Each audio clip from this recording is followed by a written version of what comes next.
and treat release toys so that that cat, once he's done eating, has a little bit of problem solving and some enrichment, and that'll distract him from wanting to eat the other cat's food. Hey friends, it's Jess Jericho, and we are joined today by a special friend, MeloCat, who has a YouTube channel that talks about catification for 9 apartment cats. Hey everyone, how's it going? It's MeloCat here. So on this channel, I have Jericho only, and I talk about feeding schedules for one cat. So MeloCat, maybe you can walk us through how you stay organized feeding 9 different cats. Actually, okay, sure. So what happens is in my family, it's just 1 human, 9 cats, and I found your channel actually. I follow your channel on a regular basis, and I was very intrigued about, the nutritional advice and all the revamping regarding their diet, and I've been following a lot of that.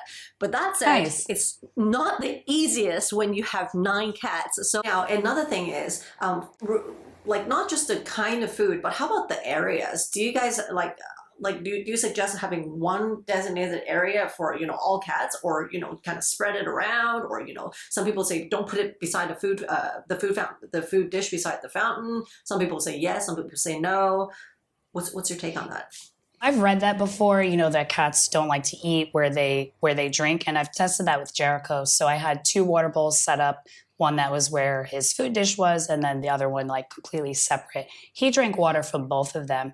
But it could also be that he drank from the water that was near his food, because I don't leave his food out all day. He eats raw, so obviously I don't leave it out all day. He licks his plate clean every time he eats.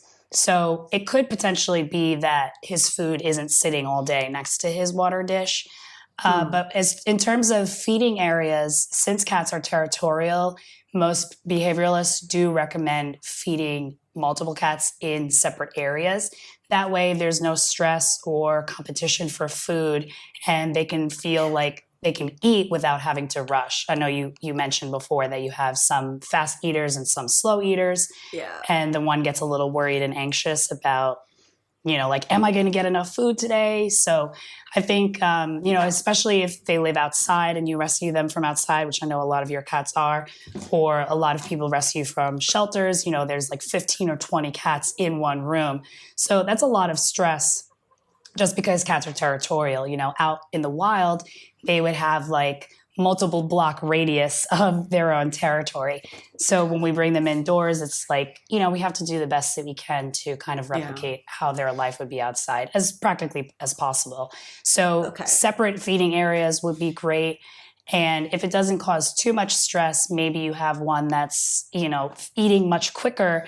Maybe put that cat in a separate room, and maybe you can redirect that attention to play, or you can use a puzzle feeder or a foraging mat and put some freeze-dried treats in those puzzles and treat release toys so that that cat, once he's done eating, has a little bit of problem solving and some enrichment, and that'll distract him from wanting to eat the other cat's food. Yeah, because right now, because I have 9, right? And you're right, they're actually all rescued. So what happens is I got 5 separate automatic feeders. And so when I'm not home, they spit it out on a schedule. Some of them are double sprout, so it comes to 2 dishes. So it adds up to 7 dishes. So 5 feeders, 7 dishes. What happens is I have to sync it perfectly that all of them spit out food all at the same time, so that the food bully, because my black cat's Carlos, what happens is that he gets very territorial when it comes to any food. Even if he can't finish all of it, he'll block it off for as many other competitors, so-called competitors, as he can. So what happens is that I timed it exactly the same, because he can eat really fast. So I time it, like, it takes a while, because sometimes these feeders, they can be off by like 10, 20 seconds before, the other one goes off. Right. So I actually tried it many times and make sure that they actually all spit out food at the same time. That way he doesn't get anxious about it, because if there's like 20 seconds apart, he will actually eat so fast that he'll eventually throw up, which is not good. And it's just so that he can hoard another bowl of food. So as soon as that's actually in sync, he kind of gave up after I had, I think, about 5 dishes of, in sync dispensing. Then he's like, okay, I can't hoard all these. So it worked out for us that way. But it does take a little while, because because of the technology part of it. Check the description for automatic feeder products, and then check out this video right over 𝐤𝐄𝐄 for more tips on feeding multiple cats. Thanks for watching.